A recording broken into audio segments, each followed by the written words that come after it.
माननीय सदस्यगण, श्री भारत भूषण बत्रा विधायक ने डिमांड्स नंबर 1, 5, 10, 13, 14, 17 व 20 पर तथा श्री आफ्ताब अहमद विधायक ने डिमांड्स नंबर 12, 13, 14, 17, 19 व 20 पर कटौती प्रस्ताव दिए हैं।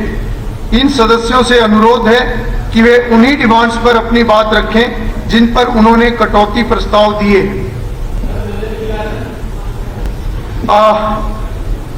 माननीय सदस्य, अगर आप इकट्ठा ही बोलना चाहेंगे सभी इसमें।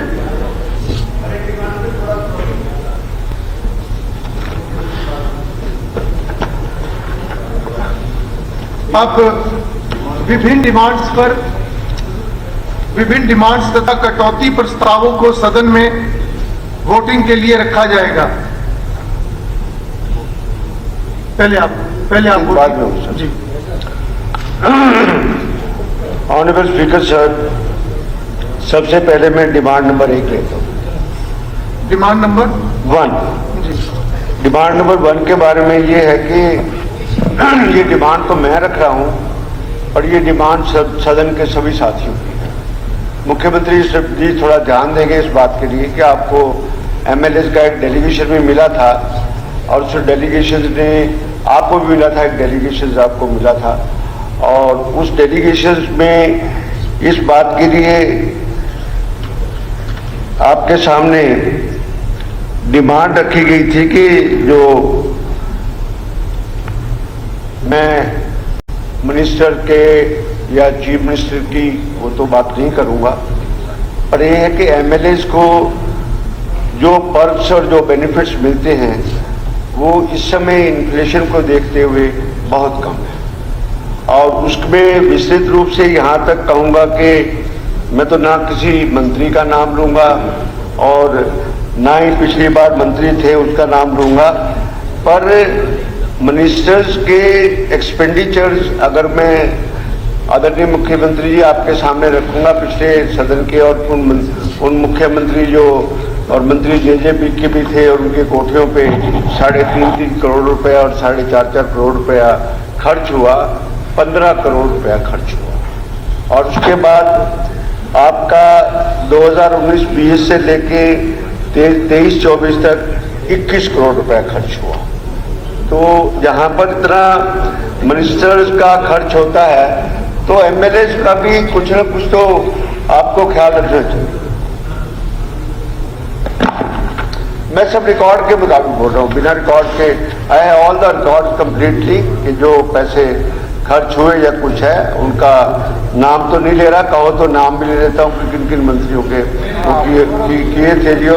पर हमारा मकसद ये है कि सभी यंग एडवोकेट्स, यंग लाइक अपना विधायकों ने मेरे को ये कहा और मौका मेरे को सिर्फ मिला बोलने का।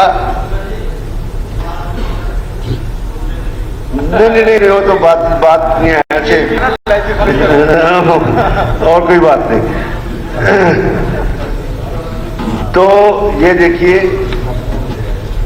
काइंडली कि हम विधायकों को जो सैलरी मिलती है, सैलरी पार्ट नहीं है, सैलरी पार्ट में यह है कि उनका स्टेटस बी ग्रेड के अंदर आता है।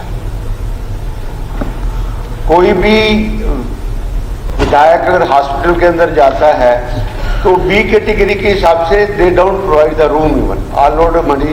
एक ए क्लास ऑफिसर है, आपका बड़ा ऑफिसर है, सब कुछ ऑफिसर्स है, वो एक क्लास कैटेगरी में आते हैं, उनको सारे बेनिफिट ए क्लास के मिल जाते हैं क्योंकि सैलरी आपने 40,000 रखी हुई है, उस स्लैब में आ जाता है, उस स्लैब से आपको उनको इंटरटेन नहीं करते। तो विधायकों को इस बात के लिए जब वो कोई बीमार ना हो, हम नहीं चाहते कोई बीमार हो अस्पताल जाना पड़े, पर जब अस्पताल जाते हैं कुछ विधायकों ने मेरे को शिकायत भी की इस बात के लिए कि हमारे को हॉस्पिटल ने रूम देने से मना कर दिया इस बात के लिए। और पार्लियामेंट के इस टाइम सैलरी पार्ट जो है इवन मेंबर पार्लियामेंट की 1 लाख से 1,25,000 तक कर दी गई है, 24,000 अभी नोटिफिकेशन हुई है, अभी कुछ दिन पहले नोटिफिकेशन हुई है। 1 लाख से हम तो कहते हैं 40,000 जो सैलरी है ये पहले बहुत कम थी इस बात के लिए। हुड्डा साहब के टाइम में ये 30,000 हुई और आपने जब खट्टर साहब जहाँ मुख्यमंत्री बने उन्होंने 40,000 की, पर ये 2016 से है, 8 साल पहले। मैं पर्स में भी आऊंगा, बेसिक सैलरी की बात कर रहा हूँ सर। मैं बेसिक सैलरी जो टैक्स पे जिसमें लगता है, जिसके हम रिटर्न भरते हैं, सब कुछ भरते हैं, तो एक विधायक की सैलरी टोटल 40,000 है। टोटल बिलिंग चाहे 1,25,000, किसी 20 या 30 मीटिंग के साथ जाती है, पर सैलरी है सिर्फ 40,000 रुपये की। और उसके बाद ये इस सैलरी को बढ़े हुए 8 साल हो गए जी। अब 8 साल में आप देखिए कि इन्फ्लेशन पार्ट भी है, सब कुछ बात है। आप टेलीफोन अलाउंस देते हैं सर, ये 10,000 रुपये तो 2012 में था, 13 में ये बढ़ाया गया 15,000 रुपये, और टेलीफोन अलाउंस 11 साल हो गए कोई टेलीफोन अलाउंस बढ़ाया गया किसी का भी। और उसके बाद कंपल्सरी अलाउंस ये है, ये 2016 में बढ़ाया गया था, नो डाउट इसमें 2016 में बढ़ाया गया था, पर इसको भी बढ़ाए हुए 8 साल हो गए। ऑफिस अलाउंस जो कंपल्सरी अलाउंस ये 10,000 रुपये है, कंपल्सरी अलाउंस 25,000 है, जिसको बढ़ाए हुए 8 साल हो गए। सेंचुरी अलाउंस है 10,000 रुपये पेटी अमाउंट है, आप सेंचुरी अलाउंस देते हैं, इसको भी बढ़ाया 8,000 हो गए। और जो पिछले दिनों प्रीवियस गवर्नमेंट ने, जब खट्टर साहब मुख्यमंत्री थे, उन्होंने पीए की तनख्वाह की थी, उसके लिए ऑफिस सेक्रेटरी के बजाय उन्होंने 20,000 दिया था।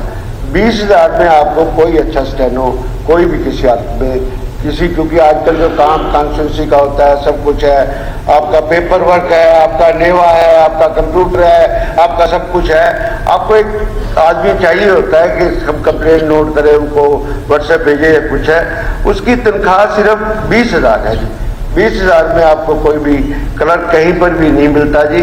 और ये मिनिमम 30,000, बाकी आप जितना बढ़ाए हो तो आप पे, मैं क्या डिमांड रखूंगा इस बात में इसमें। और एक फ्री ट्रैवलिंग अलाउंस आप 3 लाख रुपए देते हैं, ये 2006 में 2 लाख मिलता था, 2016 में ये आपकी सरकार में बढ़ाया गया।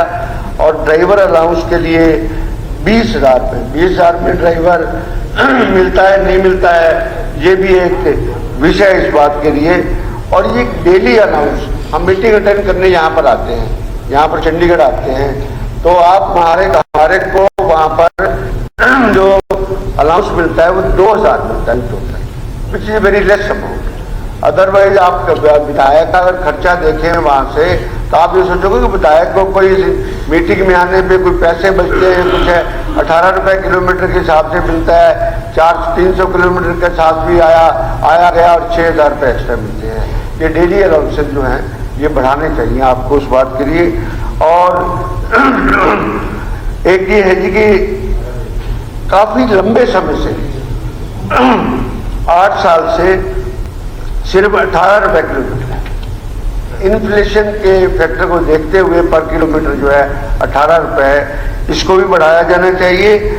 और साथ में एक जनरली सभी की, पिछली भी मैं विधानसभा में था, चाहे वो सत्ता पक्ष के विधायक थे, जब हम कमेटीज के चेयरमैन और मेंबर्स कमेटी टूर पर जाते हैं तो उनको सिर्फ 5,000 रुपये मिलते हैं रूम के लिए। आप देख लीजिए कि 5,000 में कैसी अकोमोडेशन मिलती है जब टूर जाते हैं, स्टडी टूर के। आप एयर ट्रैवल तो अब देने लगे, एग्जीक्यूटिव क्लास का देते हैं या बिजनेस क्लास का देते हैं, ये भी पिछली बार आपकी सरकार ने किया था। वो तो उस बात के लिए, because that was done with a parity, because when ACS and officers they go, they are entitled for the business class and executive class, and when you put them above the chief secretary, and then he is not being given the economy class होती थी, उसको business class system किया था। इनको parliamentary minister दाना जी को इस बात के लिए याद होगा। तो मेरे हिसाब से इन सब पर्स को बढ़ाना चाहिए। सिर्फ मैं डिमांड मैं रख रहा हूँ क्योंकि आई डिमांड्स थी और कोई बात थी नहीं। और एक पैटी ग्रांट जो है अच्छा स्टेप था। पैटी ग्रांट सस्ते जमाने में कम हुआ करती थी, 15 लाख एक्चुअली। तो सभी विधायकों की डिमांड है भाई, मंत्री तो भाई सीधी सी बात है, उनके पास तो बहुत सब कुछ है। सबकी डिमांड इस बात की ही है कि पैटी ग्रांट को बढ़ाया जाए। बाकी मैं वो अलग इशू है कि 5 करोड़, और वो भी बात कह रहे थे मेरे विधायक कि 5 करोड़ की बात भी जरूर कही हो, वैगी वाली जरूर कही हो, वो नहीं, वो हाँ जी ठीक है, कह दीजिए क्या जी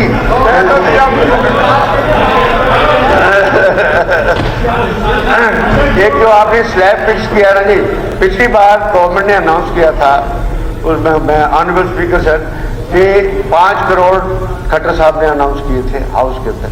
उसके बाद कोविड आ गया, कोविड आने के बाद सरकार की फंड भी स्क्वीज हो गए, हमने भी जवाब नहीं दिया। वो 5 साल में वो 5 करोड़ ही मुश्किल से पूरे हुए, कईयों को पूरे मिले न मिले। अब इस बार आपने 5 साल में सिर्फ 5 करोड़ रुपए कर दिए, तो कम से कम अब सब जगह अगर मैं सब स्टेटों में कंपेरिजन करूंगा ना जी, तो सभी स्टेटों में 5-5 करोड़ रुपया MLA लैंड के लिए मिलते हैं। और वो हमारे थोड़ा पब्लिक में खर्च करते हैं, पब्लिक को काम करना होता है या कुछ करना होता है। और ये आप आज मेरे को इस बात की उम्मीद थी, बहुत उम्मीद थी, और सभी सदस्यों को उम्मीद थी कि आज आप बजट की रिप्लाई के अंदर आप वेंगी स्कीम जरूर अनाउंस करेंगे, जो आपने नहीं। क्योंकि पिछला बार इसका मतलब है कि पिछले साल ही ठीक थे कि हर एक साल में 2 करोड़ रुपए वेंगी में तो मिलते थे, कम से कम 2 मिलेगी तो आप बजट में आज अनाउंस तो करते। आज अब सबसे बड़ी तो बात यही थी कि आज अनाउंस करते कि 2 करोड़ थोड़ा हुई है, चल रही है। इसीलिए कह मैं रहा हूँ, और पावे सारा गांव है, जिसे इस बात है, सारा गांव कह रहा है इस बात के लिए। बत्रा जी हाँ जी, थोड़ा टाइम का भी ध्यान रखें। नेक्स्ट डिमांड पे आ गए, ठीक है, नेक्स्ट। बत्रा जी आप नेक्स्ट पे आइए। अच्छा, आता हूँ सर, आता हूँ। नेक्स्ट पे आइए।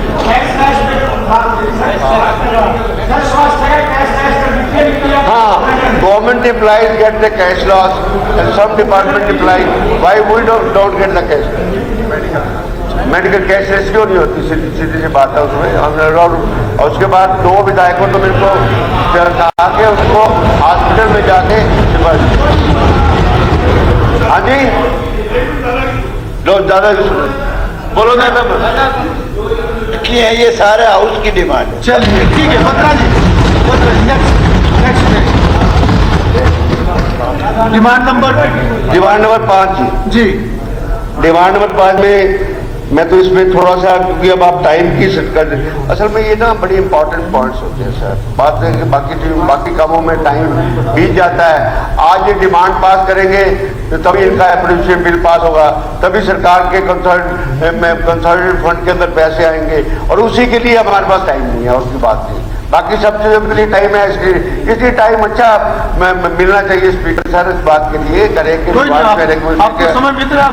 मेरे को मैंने कट मोशन, बाकियों ने एक थोड़ा सा और भी सुझाव दूंगा कि हाँ, ये मैं आ रहा हूँ, इसी पे आ रहा हूँ कि नए सदस्य आए हैं, काफी ज्यादा सदस्य आए हैं। पहले रिवाज ये होता था कि बजट पेश होता था, आपने नए बजट कर दिया, उसके बाद सप्लीमेंट्री डिमांड्स का एक चैप्टर जो आज दिया है वो बजट के साथ अटैच हो जाता था, और वो हम मेंबर्स को सर्कुलेट हो जाता था। सिर्फ 2 दिन का टाइम होता है, हम नोटिस कट मोशन दे सकते हैं, जैसे आज आप पास करवा रहे हैं, इससे पहले 2 दिन का टाइम है। Majority of the members could not make the demands पे कट नहीं दे सके, बिकॉज इतने बड़े में ढूंढने में बड़ी हिम्मत लगती है हर एक बात के लिए में। और मैंने एक डिमांड के ऊपर 1 जीरो फालतू लगा दिया, स्पीकर साहब ने वो डिमांड कैंसिल कर दी, इस बात के लिए कि भी ये टेक्निकली फिटती है, इसलिए सभी बातें देखनी पड़ती है इस बात के लिए। तो वो सर्कुलेट होना चाहिए। पंजाब में भी सर्कुलेट होता है, पंजाब में भी बाकायदा साथ में बजट के साथ में छोटी सी बुकलेट करके डिमांड ऑफ ग्रांट्स के नाम पे बिल्कुल मोहर लगी होती है, वो भी साथ में बजट के साथ में। बत्रा जी, मैं एक बात जरूर कहूंगा, चीजें बेहतरी की तरफ बढ़ रही है, क्योंकि फिर बात क्या होता है, जब हम कंपेरेटिव कोई बात करेंगे ना, कोई सर 5,000 पेज ध्यान पड़ेगा, 5,000 पेज कौन पड़ेगा सर?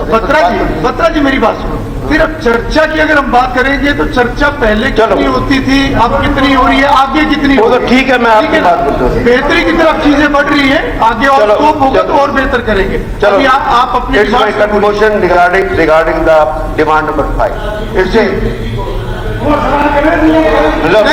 ऐसा नहीं साहब, आप कुछ कहना चाह रहे हो इस पे? नहीं, मैंने कुछ नहीं, बत्रा जी आप डिमांड्स पे चलिए, मान्य वो सब संज्ञान में है। 1 मिनट, मैं तो सिर्फ ये कहने के लिए खड़ा हुआ हूँ कि माननीय बत्रा जी घटाने के लिए खड़े थे तो बढ़ाने के लिए खड़े हो गए। में इसमें है कि मैं तो कट मोशन के लिए खड़ा हुआ हूँ कि मंत्रियों पे इतने पैसे को खर्च करते हो। ये है कटमोचन साहब में डिमांड है इस बात के लिए, कोई बढ़ाने के लिए थोड़ा खड़ा हो उस बात के लिए खड़ा हो। बिल्कुल ठीक, चल ठीक। बत्रा जी हर डिमांड पे आपका जो भी स्पेसिफिक पॉइंट है उस पर रहिए आप। ऐसे जी कि डिमांड नंबर 5 पे ये है कि एक ही लाइन में ही कहूँगा, इस डिमांड में करके आपके एडमिनिस्ट्रेशन में लॉ एंड ऑर्डर और साथ में जो ट्रैफिक मैनेजमेंट है शहरों के अंदर वो ठीक नहीं है कुछ। उसके बाद आती है जी डिमांड नंबर 10। डिमांड नंबर 10 के अंदर जी, अब मैं कहेंगे जी रिपीटिशन हो गया, सब कुछ है। कट इसलिए लगाया है कि government is suffering A loss of 20,000 crore rupees, और उसमें आप माइनिंग के जुर्माने तो पड़ रहे थे, ये माइनिंग सब जो ठीक हो, इनकी ऑक्शन ठीक हो तो आपका रेवेन्यू बहुत बड़ा बढ़ सकता है। आप ना तो हमारे सामने पिछोपा का बात आपने हमारे को सुनने दी, ना रेवा में बॉर्डर पे क्या हुआ उसमें मंत्री जी ने बिल्कुल डिनाई कर दिया। यमुना सैंड के बारे में आपने चला दुनिया भर की, आपकी पुलिस फोर्स को पीटते हैं, सब कुछ करते हैं, ये सारी होती है। इसीलिए ये डाडम का मामला आपके सामने आया, और एक मेरे हल्के के अंदर एक हैफर्ड का गोडाउन बना हुआ है, और वो गोडाउन में वो सुसी आती है जी, और सारे एरिया के अंदर सारे घरों में फैल जाती है, और शहर के अंदर है उसको, वो कमर्शियल प्लेस है, और उसको सरकार डी इन्वेस्ट करके पैसे भी कमा सकती है, और नया हैफर्ड का गोडाउन बन सकता है। ये मेरी सोच है मेरे हल्के की इस बात में कि उसको शिफ्ट किया जाए। और की बात है एक जी डिमांड नंबर 13 है, 12 आप पढ़ोगे? नहीं, मैं इकट्ठी पढ़ लेता हूँ, फिर आप अपनी सारी पढ़ लेना, ऐसे ही करें। नहीं, हाँ जी, मैं अपनी पढ़ लेता हूँ। ये जी एक डिमांड नंबर 13 है जी, ये मंत्री जी बैठे हैं यहाँ पर, अपना शर्मा जी बैठे हैं यहाँ पर, और एक इनके डिपार्टमेंट से ना पब्लिक हेल्थ डिपार्टमेंट ने एक 25 एकड़ जगह मांगी हुई है, क्योंकि हमारे रोहतक के अंदर पानी की बहुत बुरी हालत है, और क्योंकि स्टोर करनी पड़ते पानी आता नहीं है, कुछ नहीं है। तो मैं रिक्वेस्ट करूंगा उनसे कि वो तिलियार के ऊपर 25 एकड़ जो जमीन है वो इरिगेशन के नाम ट्रांसफर कर दी जाए, एक बड़ा जलाशय बन जाएगा, जिससे पानी की प्रॉब्लम हो जाएगी। नहीं, टूरिज्म की जमीन है, चाहिए पब्लिक हेल्थ, जमीन टूरिज्म की है, और 25 एकड़ जमीन प्रपोजल आई हुई है, टूरिज्म ने कंसेंट दे दी है, पब्लिक हेल्थ ने उसको वो किया हुआ है, वो सब कुछ किया हुआ है। एक आप हमेशा ही डिमांड जो है कि सेंटर ऑफ एक्सीलेंस स्पोर्ट्स की बात करते हैं सर, और हमने बजट के उसमें चीज पे भी आपसे रिक्वेस्ट की इस बात के लिए। 112 एकड़ बहुत जगह होती है, राजीव गांधी स्पोर्ट्स कॉम्प्लेक्स रोहतक के अंदर है, आप उसको सेंटर ऑफ एक्सीलेंस, आप पिछले सालों में कितने में थे, उसमें बजट ही नहीं देते कुछ, वहां पर बुरा हालत है, सारा का सारा नुकसान हो रहा है, ना वो क्रिकेट स्टेडियम है, ना हॉकी का टर्फ ठीक है, ना फुटबॉल का टर्फ ठीक है, ना रेसिंग का ट्रैक वहां पर ठीक है, कुछ शाही को दिया हुआ है, वो एक आपकी धरोहर है। आप पंचकुला को, गुड़गांवा को और रोहतक को, और एक जगह और भी कोई सिलेक्ट, भिवानी या हिसार को सिलेक्ट करके स्पोर्ट्स के एक्सीलेंस सेंटर बढ़ा दीजिए, और उसमें राजीव गांधी के लिए आप भारत में जो पैसे हैं वो जरूर दे इस बात के लिए। और उसके बाद आता जी, मैं हेल्थ की बात करूंगा, ज़्यादा लंबी बात नहीं करूंगा हेल्थ के बारे में। हेल्थ की मंत्री बैठे हुए हैं, मेरे सामने बैठे हुए हैं हेल्थ के मंत्री, और उसमें मैंने एक अनस्टार्ड क्वेश्चन भी इनको किया था, उनका रिप्लाई भी आया था। अगर कहें तो मैं ये